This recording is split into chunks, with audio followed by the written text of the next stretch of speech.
Shalom, selamat pagi. Tuhan Yesus memberkati kita semua. Saya percaya ada kasih karunia, ada tuntunan dari Tuhan yang tidak pernah habis-habisnya untuk hidup kita.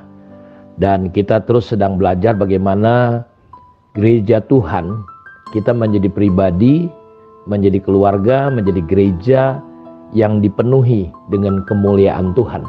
Karena saya percaya gereja adalah wadah, tempat, institusi yang Tuhan sudah rencanakan dari kekal sampai kekal. Tuhan pakai beberapa generasi, beberapa wadah, raja-raja misalnya, hakim-hakim. Dan kita sama-sama tahu bahwa gereja adalah institusi yang Tuhan akan menyatakan kemuliaannya. Karena itu Paulus berdoa supaya kita semua bisa melihat betapa dahsyat, betapa hebat, betapa mulianya bagian yang ditentukannya bagi kita orang-orang kudus. Kristus di tengah-tengah kita adalah pengharapan akan kemuliaan kita. Tuhan sangat fokus dengan gerejanya. Iblis juga sangat fokus bagaimana menghancurkan gerejanya, gereja Tuhan. Iblis fokus bagaimana menahan supaya Tuhan tidak bisa berotoritas, tidak bisa berhadirat di dalam tubuhnya, di dalam gereja Tuhan. Tetapi iblis membiarkan kita salah mengerti, meleset dari apa yang Tuhan mau. Jadi dia tidak terlalu masalah dengan gereja Tuhan, dengan umat Tuhan. Yang penting umat Tuhan meleset, keluar dari sasaran. Dan Tuhan dengan rohnya, Tuhan dengan kasihnya selalu terus berulang-ulang. Dia berbicara berulang-ulang dengan segala macam caranya untuk membawa kita kembali akurat sebagai gereja Tuhan. Akurat dengan hidup kita, rumah tangga kita. Dia membawa kita dengan rohnya, dengan firman-Nya.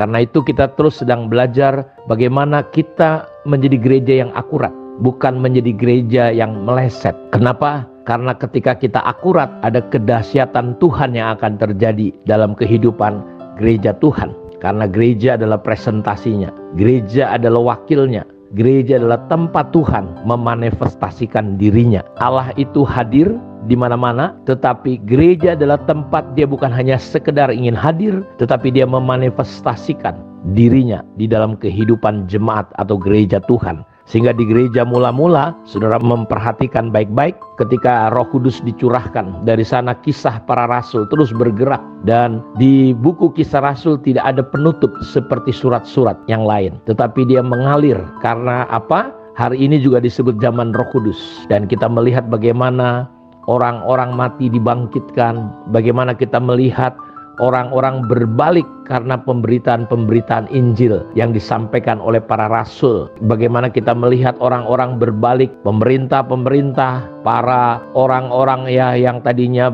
hidupnya membelakangi Tuhan, mereka bisa kembali kepada Tuhan, menyembah Allah yang benar. Karena itu bagaimana kita bisa menjadi gereja yang dipenuhi dengan kemuliaan Allah adalah kita tidak boleh meleset. Kita perlu menjadi gereja yang akurat. Ketika kita meleset, ada konsekuensi. Kita sudah lihat dari gereja Efesus. Nah, sekarang kita melihat ketika gereja akurat dengan Tuhan. Kita mempelajari gereja Smyrna. Tuliskanlah dalam Wahyu pasal 2 ayat yang ke-8. Tuliskanlah kepada malaikat jemaat di Smyrna. Kita sepakat bahwa malaikat jemaat adalah pemimpin gereja lokal di sana. Inilah firman dari yang awal dan yang akhir, yang telah mati dan hidup kembali. Tuhan menyatakan dirinya kepada gereja di Smyrna sebagai Tuhan yang memang betul dia telah mati, tetapi dia telah bangkit mengalahkan kematian. Tuhan berkata, aku tahu kesusahanmu. Jadi gereja ini mengalami banyak kesusahan dan kemiskinanmu. Tuhan melihat realitanya gereja ini mungkin secara ekonomi tidak seperti gereja di Efesus atau gereja di Laodikia.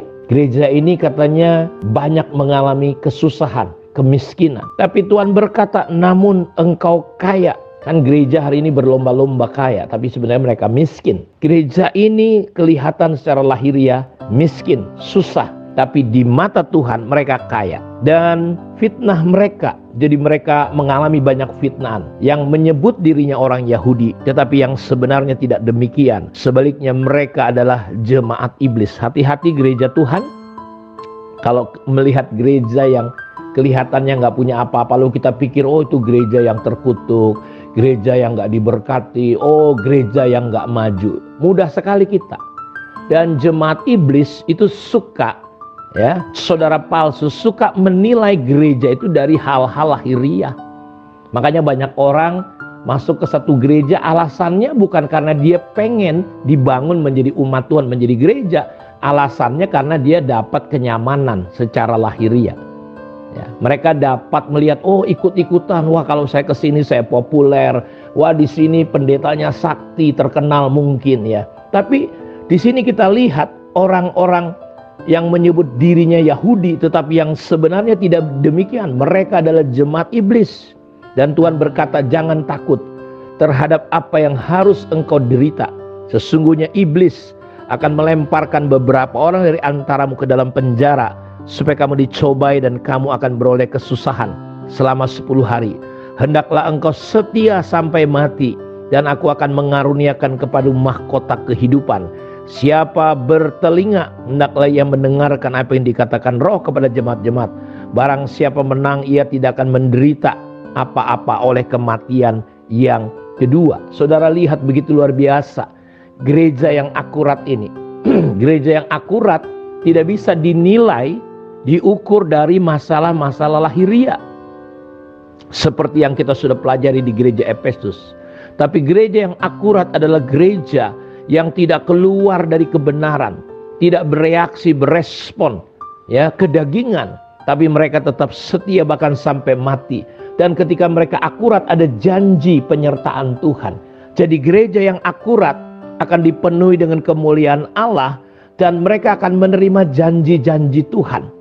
Ya, sampai Tuhan berkata, siapa bertelinga dengerin apa yang dikatakan Roh kepada jemaat. Barang siapa menang, konsekuensinya janji Tuhan bahwa kematian yang kedua tidak akan pernah bisa berkuasa atas gereja yang seperti ini.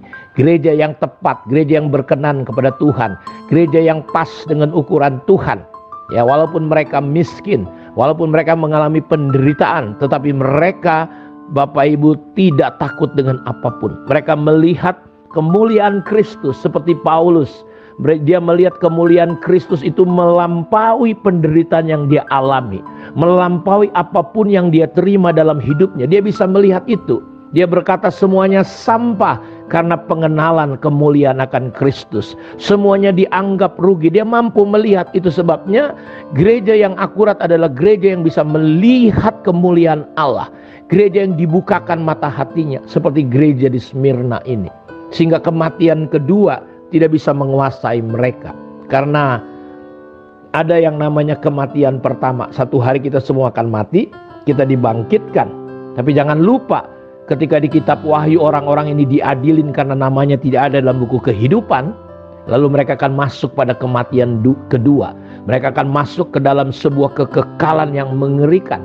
Dan kematian kedua tidak akan pernah menguasai jemaat Tuhan, gereja Tuhan yang akurat, yang dipenuhi dengan kemuliaan Allah.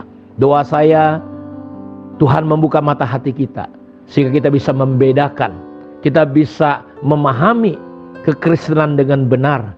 Bukan hanya sekedar kebaktian, bukan hanya sekedar ukurannya lahiriah dan jumlah, tetapi kita bertumbuh secara pribadi. Dan pertumbuhan rohani kita adalah kita tetap setia sampai mati. Kita tidak takut dengan apapun yang terjadi, ya, dengan penderitaankah, dengan kemiskinankah, kita tetap teguh, tidak jual iman kita, tidak sangkal iman kita, kita tidak menukar iman kita dengan segala kemuliaan kebenaran Tuhan. Tuhan memberkati kita semua. Biarlah anugerah Tuhan melimpah atas kita. Mari kita berdoa. Bapa, terima kasih, berkati semua umat-Mu dimanapun mereka berada. Campur tangan dalam hidup mereka ya Tuhan. Ulurkan tangan-Mu menjamah orang-orang yang sakit, yang lemah, yang terikat. Bebaskan dengan kuasa-Mu di dalam nama Tuhan Yesus Kristus. Terpujilah Engkau Bapa dari kekal sampai kekal. Biarlah kami menjadi gereja yang tidak meleset, menjadi umat yang akurat di hadapan Tuhan. Dalam nama Yesus kami berdoa.